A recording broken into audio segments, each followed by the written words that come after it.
We're just live now. I think I'm going to give it a couple Yeah. more minutes just to have everyone join.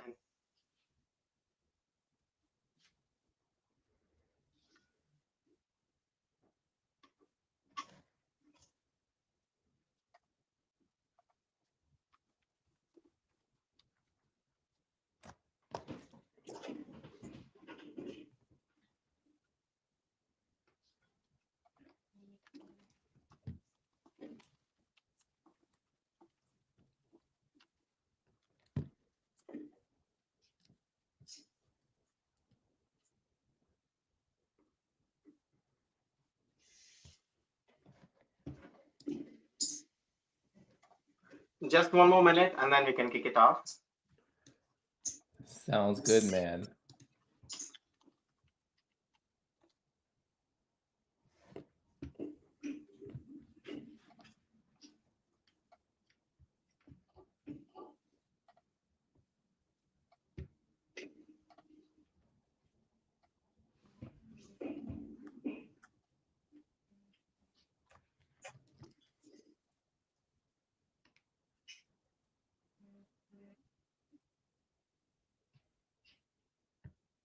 I think we can kick it off right now. Everyone, thanks for joining us today. I'm Shari, a senior solution architect at Enops, and I spend a lot of time helping customers optimize their AWS spend and usage, especially on Kubernetes, EC2, and cost management. And if you have followed our webinars or blogs, you know we love digging into the nuances of AWS cost optimization, especially when it comes to commitments. Today's discussion will be around EC2 savings plan or savings plan in general, which is compute savings plan. They do sound simple, but we have seen them lead to rigid and expensive setups if you're not careful and if you don't follow your trends and patterns actively. And that's why we are doing this session. And with me is Alex from Arlo's FinOps team, and he leads FinOps team at Arlo. And he has a tremendous FinOps experience, and especially he has been managing these commitments for a very long time for multiple cloud companies before even Arlo, like which are enterprise size. Thanks, Alex, for joining us. Just a quick intro about you. Thank you. Thank you. So I'm Alex Kwan. I'm the FinOps lead at Arlo. My main responsibility is the FinOps strategy and cost optimization, waste reduction. So, Awesome. as you may know, that Arlo is a compute-heavy company. We use compute for like instances usage, analytic, and AI video processing. And saving at the early stage, saving plan is like a huge piece of our reservation strategy. So yeah, I'll walk you through what we did in reservation, how our strategy evolved. So let's get into it. Awesome. Thanks for that intro, Alex. I really appreciate it. Just with housekeeping items, this live session will be 30 minutes long. We are also live on X and we're also live on YouTube too. And we will basically explore multiple options around savings plans, different types of savings plan, and also why CRIs would be a great add-on or an addition to maximize your savings. Especially we'll look into strategies that we follow and Arlo's real-world experience and how and why they adopted to an OpsCRI solution and stuff. We'll take questions from the audience at the end. Please drop them in the comments on LinkedIn or YouTube or X, wherever you can just drop them in the comments. We will be able to see them. We are recording today's event and it will be available on LinkedIn, so you can view it again or share it with your colleagues across your organization. Let's jump into it. Let's address elephant in the room. Yeah, savings plan falls short. Why and how? What types of savings plan are around there? Why do they fall short? Right? There are two types of savings plan. One is EC2 savings plan. One is compute savings plan. What does AWS promise across this savings plan? Right? You have flexibility across compute, which is true for compute savings plan, but not true with EC2 because EC2 savings plan apply only to EC2 instances, but not across all your compute like Lambda or Fargate and stuff. And also it's great for all workloads. That's true. And it has high coverage. That's true and false depending on the organization, situation, your patterns, trends, and stuff. And long-term savings. That's true because every commitment within AWS has 1 year and 3 year terms. And in generic, compute savings plan are way flexible and way better compared to EC2 savings plan. I have seen so many organizations that has logged in into EC2 savings plan because someone recommended them long ago, and they are stuck with them, and they just keep shedding out money, and they just keep burning their pockets with those savings plan. And what happens in real life is this savings plan, right? As I mentioned, EC2 savings plan only works with EC2. And the main thing with either savings plan, compute, or EC2, you're locking into like dollar per hour rate, right? It doesn't matter how many instances or what kind of things and how much you're running, you're just committing for a dollar amount.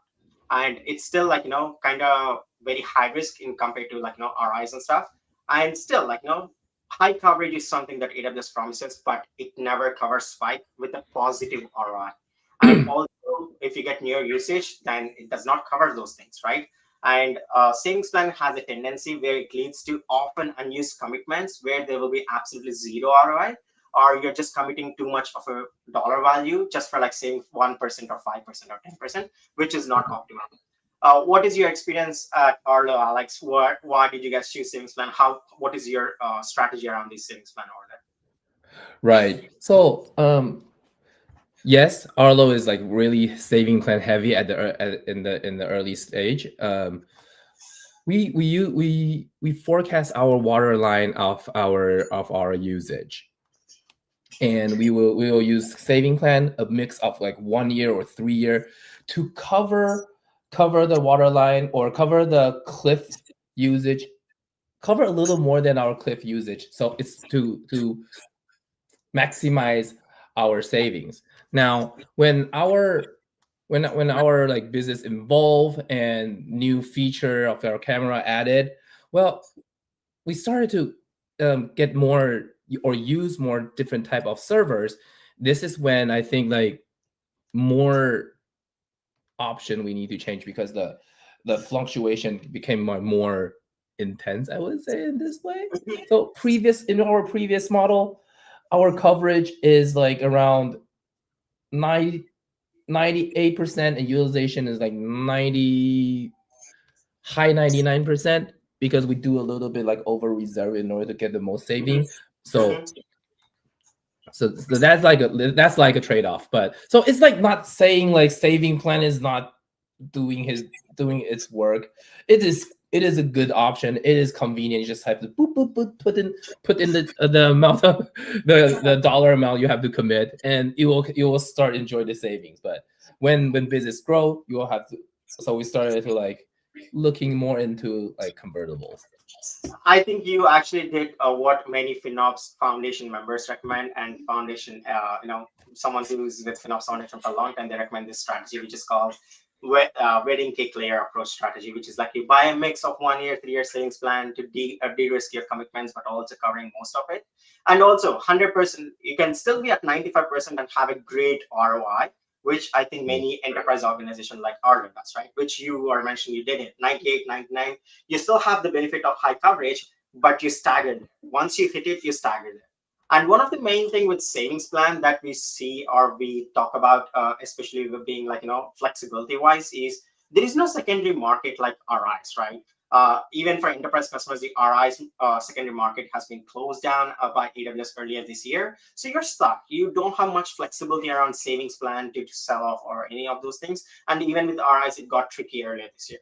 And the cost of inflexibility often outweighs the advertised discount. So if your promise like 50% discount, 60% discount and stuff, and your usage pattern keeps varying and changes and stuff, then the flexibility is not there, and also the discounts are gone, right? So it often outweighs it. And if we want to look at the visualization of how Arlos look at, what do you talk about this, Alex? Which is like your exact usage and how it looks like and stuff at Arlo. Yeah, this represent our usage like pretty good though. So the way to look at this chart is like the middle line is the water line of coverage. We are trying to push high, like not too but high enough to get the most saving.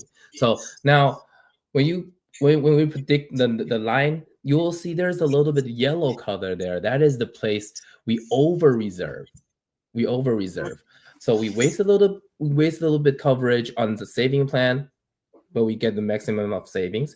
On the red line is the fluctuality of our usage. It can be bugs, it can be load tests, or anything that may happen in the environment.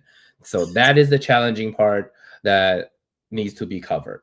So again, saving plan is cool. So, but thinking the strategy in a different way is going to like make FinOps more interesting, and start to get more um, cool stuff in the strategy. Absolutely. Absolutely. Like, your commitment stagger at certain point. Like, the first thing you have to make sure is your utilization of savings plan is to be always at 100%, right? Or at least like 95, 98 with a positive ROI. So in your case, you're losing some money on the savings plan, but the ROI is great. So you do not mind. But for some customers, which we have seen in real world, the utilization is so high, they're saying like only 5% or 10%, and they're losing money on these commitments, right? And throw in multiple variables like spot instances in between, just like how you guys do at your own organization. And then you have these load tests, which are peaks that comes into picture as well, along with spot, which makes it tricky on how to balance it out, how to maximize your discounts to do that.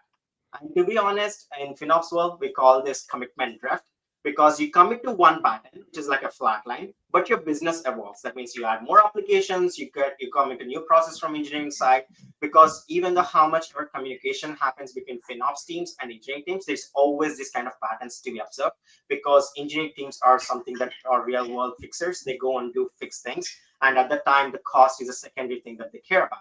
And during these things, if your commitments don't evolve as engineers try to fix in real time, you end up with stranded costs. Like in this case, you're going to end up with on-demand costs, the red one, and you're going to lose money on the savings plan, which is underutilized, right? So this is a pattern we are seeing across the board for all customers, irrespective of enterprise, small, medium, doesn't matter. It is something we have observed with everyone with cloud, because everyone moves to cloud for scalability and also stability, right? So that this is Mm. something we have observed. And jumping into like different type of commitment options, I'm going to keep it brisk. I don't want to go deeper into this one. There are different type of commitments that AWS promises, and especially within savings plan, we talked about two things, which is like compute savings plan and EC2 savings plan, 1 year options, 3 year options in both. You get good discount rates, whereas your EC2 savings plans gives you high discount but very less flexible, because it's only applied to EC2, and also it's only per region wise, right? Whereas compute savings plan is across all regions, and you can go and do all kinds of stuff covered by Lambda and Fargate and stuff. And then you have reserved instances, and AWS has convertible reserved instances later introduced after standard reserved instances. You still get higher discount rates comparatively, like EC2 savings plan and compute savings plan. You get higher discount rates with standard RIs. And convertible RIs are very similar to what your compute savings plan gives you, but you are more committing for an instance numbers and units rather than a dollar per value, which gives you more flexibility. We will talk about how convertible RIs can be a great option with whatever you're doing along with your commitments. We'll talk about it in the further slides. But these are the type of commitment options that we have here that is provided by AWS. And convertible RIs can be exchanged for different instances, families, sizes, OS, and within the same region, tenancy, and more things, more and more things. And how do you guys deal with these kind of combinations, Arlo, Alex? Right. So this is when it start to get interesting. I would say it this way, though. Making saving plans in convertible is not always like a this one or this one pick. It is like a mix. So Mhm. we have a good we have a good saving plan strategy, and think it this way: there's limit. Yes, there's limit on convertible, but there's also flexibility that it can provide to you.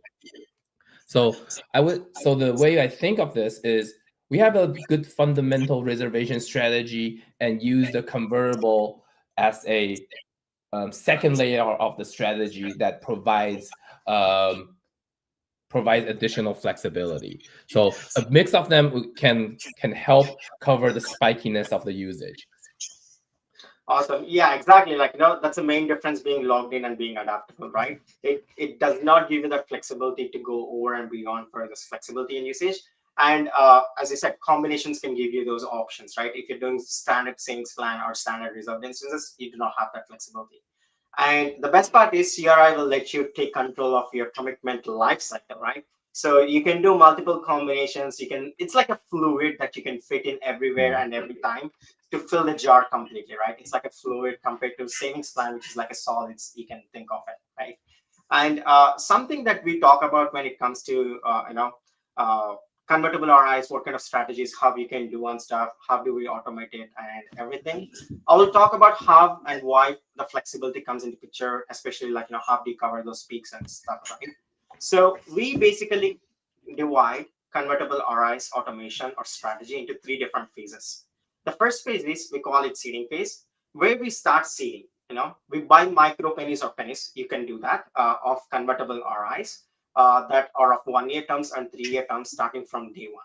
So this will cover to a certain extent of your baseline as well as a certain variable, a certain baseline and variable as well.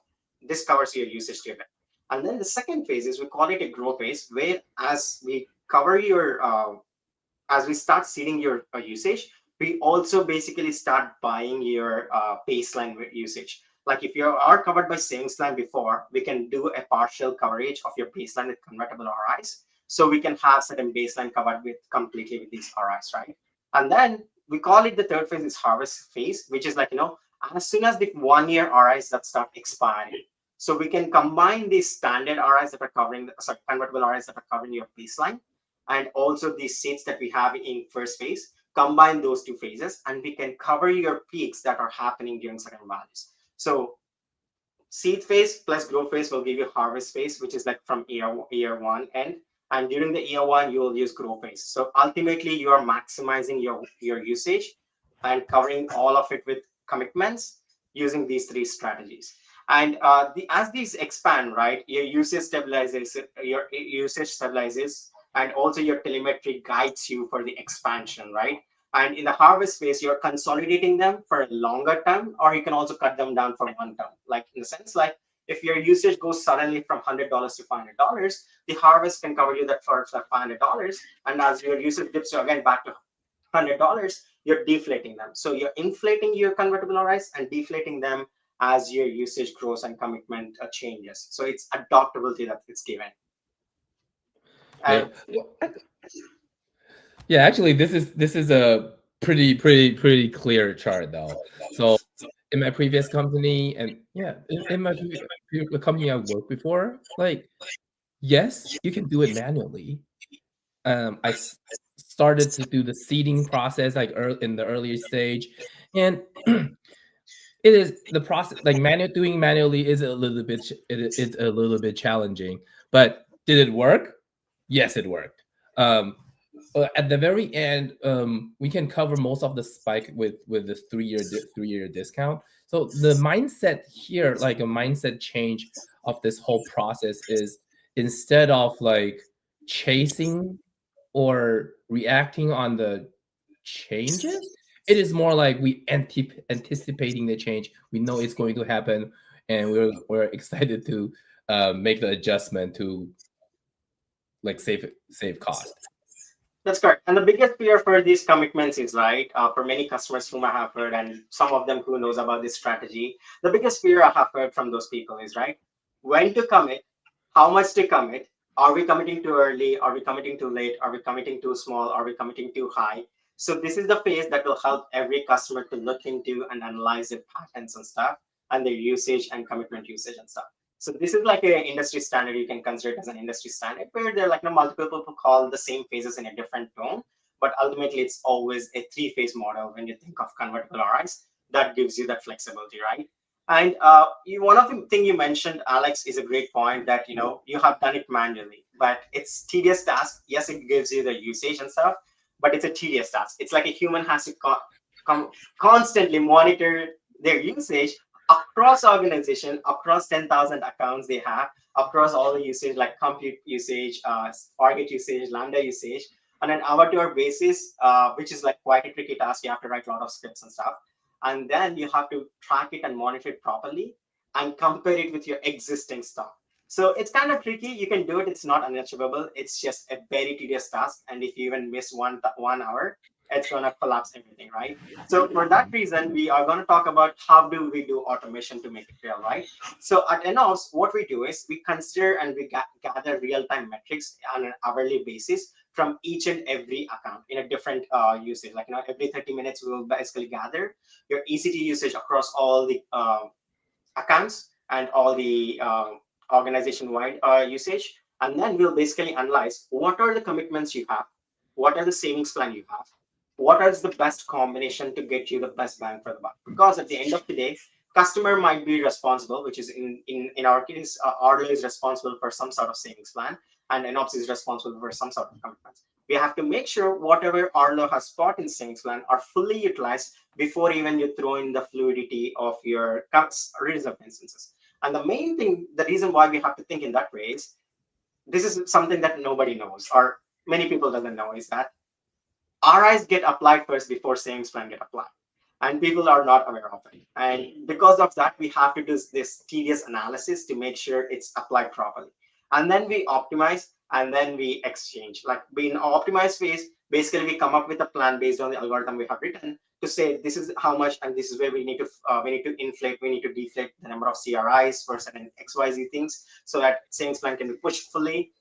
We come up with a plan in the optimized phase and we do those exchanges. And all these phases and telemetry analysis, optimize and exchange is done on an hourly basis within 5 minutes at the end of the hour. Just before 5 minutes at the end of the hour, we have to come up with a plan and we have to apply this because AWS charges you everything at the end of the hour. So we have to make sure we're applying that at the end of the hour. So in this way, we do this automation as real. And this one will basically keep you stay ahead of the drift. No surprises, no lags, no huge spikes for you, right? That's right. Well, automation is like a huge part. Is always like a huge part of like FinOps. It is like not only make your life better, it is like more. It is more like doing the groundworks and like repetitive work for you. So it will save me time and invest my time into more valuable activities and return the value to the company. So with all of this, and after with the support of the NOps, it is, and they're providing us like the flexibility. And on the risk side, I would say the risk would be minimal because this service is more like a self-funded services. Um, the activity will pay for itself. The service will pay for itself. Exactly. That's a great point, Alex, because if we make a wrong decision or wrong choice or wrong combination, we are refunding you the money. And if we are making the right thing, we are taking a part from the savings. So it's like kind of self-funded. Unless we don't save you, we can't make any money, right? So that's a very simple and straightforward self-funded. At the same time, we are de-risking the commitments from what an organization can hold, right? And when we are talking about these things, everybody will ask, okay, what's the combination that I need to do based on my organizations, right? So this is like a nice graph we have built for every type of organizations. Like, if you're a startup, go with the standard savings plan and let it be on demand because you're still in early phases. You don't know how and what kind of things will happen. And if you are in a growth phase of a SaaS product, then be with the complete savings plan and start with your standards, start with seeding CRIs so that when your SaaS usage grows, these CRIs can help you, right? And then enterprise organization like Arlo size, we go with complete savings plan, full convertible RIs life cycle, plus we do auto modes and stuff like with spot and stuff. So this is like a complete end-to-end where we do combinations of everything to maximize those savings, even even if a dollar saved is a dollar saved, right? And then there are some customers who are high variability, where they're like streaming services, gaming services, and we normally recommend them do spot, full CRI lifecycle, and complete savings plan. So savings plan will cover your base, and peaks can be covered by your spot and a combination of convertible RIs, which will be a great combination.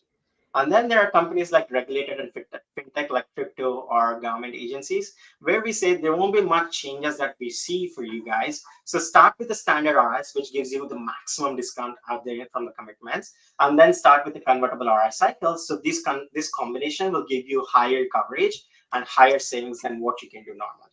And the reason why CRI is, you have that flexibility of changing those instance types and still save those monies. And if suddenly, if there is a bug that causes one of the thing you mentioned, Alex, is that in Arlo, we do load tests and bug could be causing this spike, right? So in those cases, these CRIs can cover, right? So how does this evolution happen at Arlo? Well, this we're not so we're still maintaining a high coverage on the saving plan and add Mhm. the layer of the CRIs on top of our strategy. So we can cover both of the fundamental usage and the spikiness of the usage. But if you ask if this is the end of the strategy involvement, I would say no, because there's always like new opportunity or new technologies, new technology methodologies to make your cloud better. I would say it that way. So it is an ongoing activity. It is, but for now, it is. I think we're at a good spot, but it can be better. Definitely, right? That's where like no cloud gives you all kind of flexibility to do different type of methodologies. Because if you asked me 4 years ago, hey, can we do something with convertible RS and stuff? There might be nothing. There might even not be convertible RS 4 or 5 years ago, right? So cloud is evolving, the commitments evolve, and you have to be flexible enough. And that's why we say, the best commitment is the one you can change, and it has to adapt to your usage. And also the cloud is dynamic, right? And your commitment should be dynamic too, because if you cannot scale and if you cannot adapt to those dynamic usages along with your usage, your commitments cannot adapt to it, then you are not using them to the best. I think that's how the commitment strategy should work. Yeah. So it's like there's always change happening in the environment. Your business growth, your business evolve, new feature development stuff will happen. So it is the mindset overall. I would say in this ways is like embrace the change, enjoy the change, and mm, and change your strategy to fit those changes, so you can not only have a little bit fun on optimization and save costs, return the value to the business, but also brainstorming about how you can make the environment better is going to be interesting. So I would say this way that change is cool, and changes can make your more make drive more value. I would say that was way. Exactly right. Like, you have to know what kind of strategies are best for your organization. And at Enops, we give like a free analysis for everyone, and we do complete deep dive into which is the best strategies, looking at your existing commitments, what kind of things we can achieve or you can achieve yourself. We can give you all those kind of analysis. I can talk more about it at the end, but we can jump into a Q&A session as we have a couple of minutes left. Uh, let's see if we have any questions drop from X or YouTube or LinkedIn. Please don't forget to drop them in the comments, everyone, so we can have those questions done up here. We do have some questions from YouTube. I'm just going to throw them here. The first one would be, how do you balance simplicity versus flexibility? Are savings plan easy to buy, but CRIs sound more complex to manage? That's a good Right. question. Yeah. So the way to balance this is as I said, using most of the like advantage of each of the plan. We know saving plan is easy. You can just like do a several click and make the reservation. And Mhm. yes, CRI is a little bit more complicated to use it, but when you started the automation or start the process, um, it will become more easier. So I would say understand your usage and have a healthy communication with the team would help a lot. Exactly right. Like, savings plan are easy to buy. We're not stopping you. Just buy complete savings plan that can cover your usage of 80 to 90%. And from that remaining 10 to 20%, that's where automation, convertible RS comes into picture. If they sound complex to manage and they sound complex to you, but you want definitely those savings, reach out to us. We can always help you guys, to figure out how to do it, what to calculate, what kind of numbers we can give you and stuff. We also got a couple more questions. That's great. The other one would be, what's the biggest risk with CRIs? Can you actually lose savings compared to savings plan if they're not managed correctly? Short answer is yes. If you buy too much of the reservation, that's why understanding the usage trend and and have a healthy communication with your team will help a lot, because this is how you can like anticipate the change. So in the seeding strategy though, we know we can like deflate the reservation, but and it is really helpful. It really works, but if you make too much of them, something will happen. Yeah, I think you can lose money in both if they're not managed properly. Like it doesn't matter if you're committing on savings plan or convertible RIs. If you commit too much, you're going to lose money. It doesn't matter if it's savings plan or convertible RIs. But in convertible RIs, if you're inflating and deflating, and if you miss an hour, you can definitely going to do it. That's the risk with manual thing versus automation that can give you guarantee on those things, right? We just got a couple more questions. We can jump and run through them really quickly. How do I know when it makes sense to move from savings plan to convertible RIs? In my personal experience though, when we there is a point that the process is so sophisticated, like the communication process, reservation strategy has been sophisticated. You minimize when, and you will feel that this, like the changes can be understood and risk minimized. I would say that is the time to start the seeding strategy. That's perfect approach, right? I think that's a great suggestion and perfect approach. I'm jumping into the last question of the session. We already have a big savings plan or EC2 savings plan commitment. What's the best way to add flexibility without wasting what we have on? I think Well, this is the time where you analyze your patterns and determine when and what is the true. right time. How many months or years you have left in the savings plan or commitments, and how is your usage pattern trends. I think you will only know it when we see it, right? It's That's right. hard to determine without looking at the data points. That's right. Awesome. Jumping into the last one, we do have if you have any questions, you can reach out to me on LinkedIn, or you can reach out to our website and fill out a reach out form. We also have some resources on our website, a couple of blog posts and ebooks, which are like ultimate guide to convertible reserve instances, and you can know more about NOPS automation of convertible RS, which is why NOPS commitment management. You can reach out to me or any of our AEs or any of the employees at NOPS, and they will be happy to redirect you to me, and we're happy to help you to do a free analysis, give you a complete picture into your usages, wastage, and what you can achieve more than what you're doing right now. I think that's a great session today. Thanks, everyone. Thanks for joining. Have a wonderful day. Bye-bye. Have a great day, guys. Thanks for the invitation. Nice chat. Really appreciate it. Thank you. Maybe.